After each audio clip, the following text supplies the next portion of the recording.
If this country of immigrants and asylum seekers and refugees understands that the very source of our strength, of our success, and yes, of our safety and our security is that we are a people of the planet who have made this the indispensable nation, then we will, as soon as we can, make every single dreamer a U.S. citizen and free them. Free them from any fear of deportation. We will not only honor our asylum laws, but we will ensure that we never again take another child from another mother after a 2,000-mile journey at our most desperate and vulnerable moment. And if we are serious about security in this country, then Republicans and Democrats and independents alike are going to come together on comprehensive immigration reform.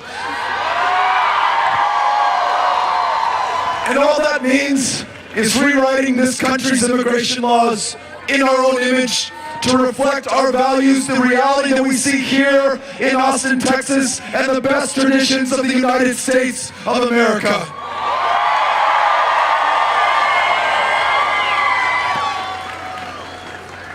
If we accept that there is nothing inherently bad or violent about the United States that would lead to more than 30,000 gun deaths a year, then we're going to make sure that we sign into law universal background checks in every single state in the Union,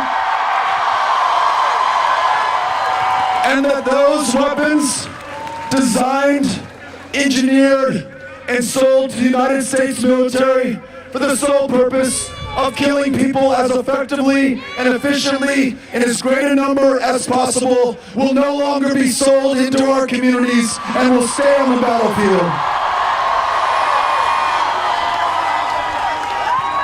To those veterans who are here tonight, we are grateful for your service. And that gratitude must express itself in ensuring that when you came back from Vietnam to a country that did not understand or appreciate your service, or when you come back tomorrow from Iraq, a war that we've been in 27 years, or Afghanistan, a war for 17 years, that we care for you. You do not wait so that your post-traumatic stress disorder or traumatic brain injury or military sexual trauma can be treated. We ensure that we bear every burden for every single veteran who has put their life on the line for this country.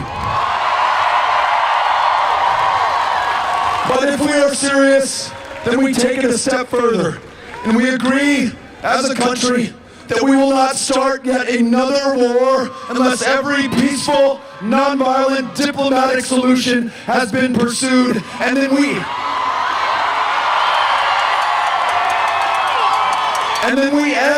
we end these wars that have no definition of victory, no commonly understood strategy, and bring these service members back home to their country, to this community, and to their families.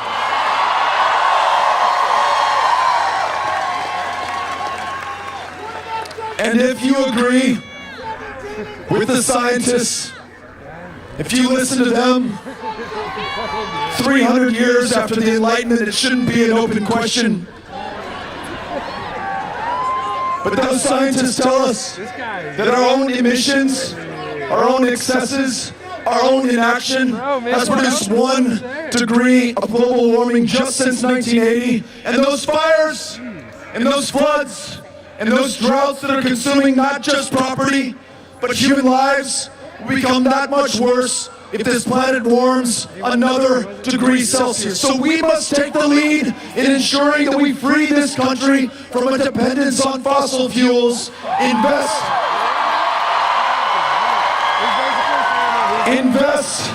in renewable energy and the high-wage, high-value, high-skilled jobs that come with it.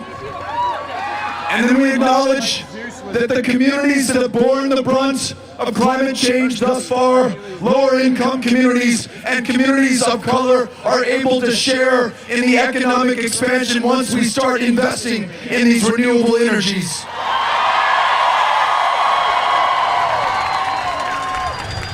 We truly are the last best hope of Earth, and we have 10 years within which to act. We cannot be found wanting.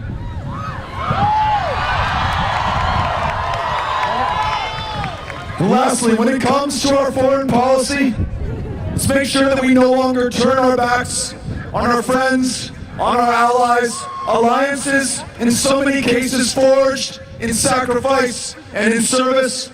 Let's make sure that we end these love affairs with dictators and strongmen all over the world. And that we earn the respect of the world, not just by how we treat those who live in other countries, but how we treat those who live within the borders of this country.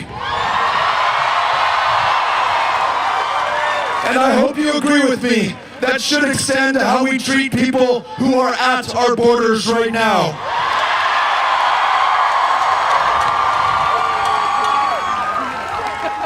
The success of this country in confronting any one of these challenges and turning this moment of peril into a moment of promise is contingent on this democracy, the single greatest mechanism humankind has ever devised to call forth the power of people and the genius of a nation.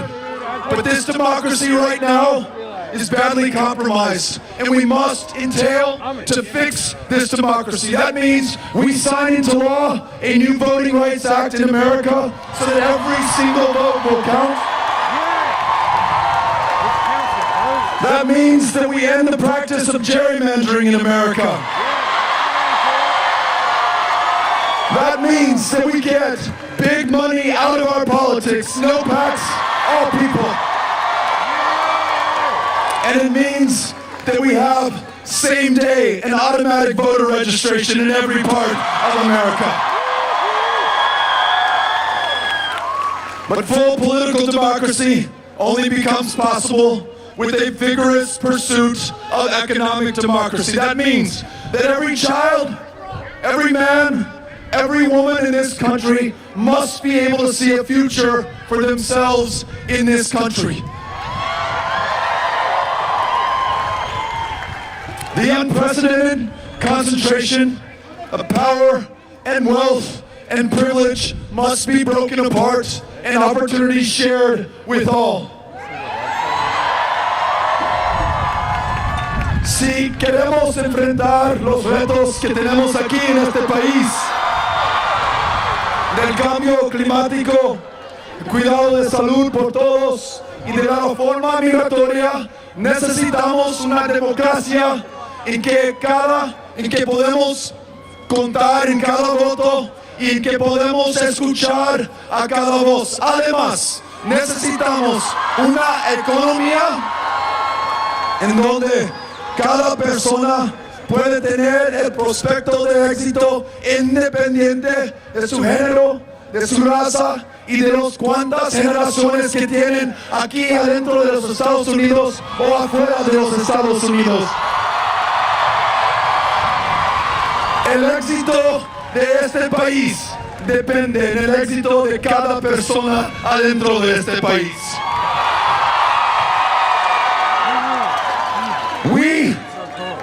We will not be defined by our fears, by our differences. We will be known forever after by our ambitions, our aspirations, the resolve, the creativity, the service, the sacrifice that we brought to bear in order to achieve them. Our ability to campaign in this way, to bring people together, not PACs or corporations or special interests, not only can ensure that we can win the nomination, not only ensures that we can defeat Donald Trump,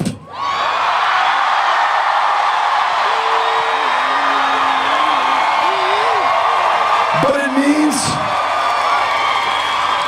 means that we can bring the full power of people, a movement, this country to ensure that we fulfill this country's priorities. I am honored to be able to run to serve you as the next president of the United States of America.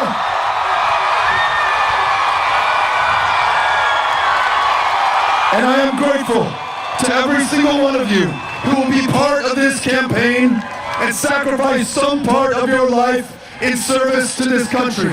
Together.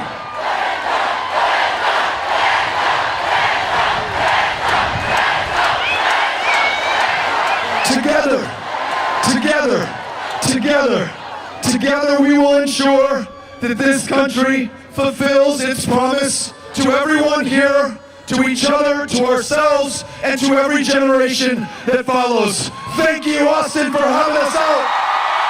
We love you, and we will be back. Thank you. Thank you.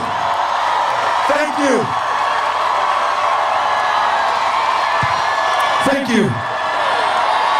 Nos vemos, Autin. Saludos.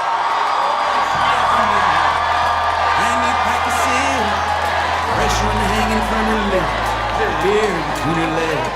She'd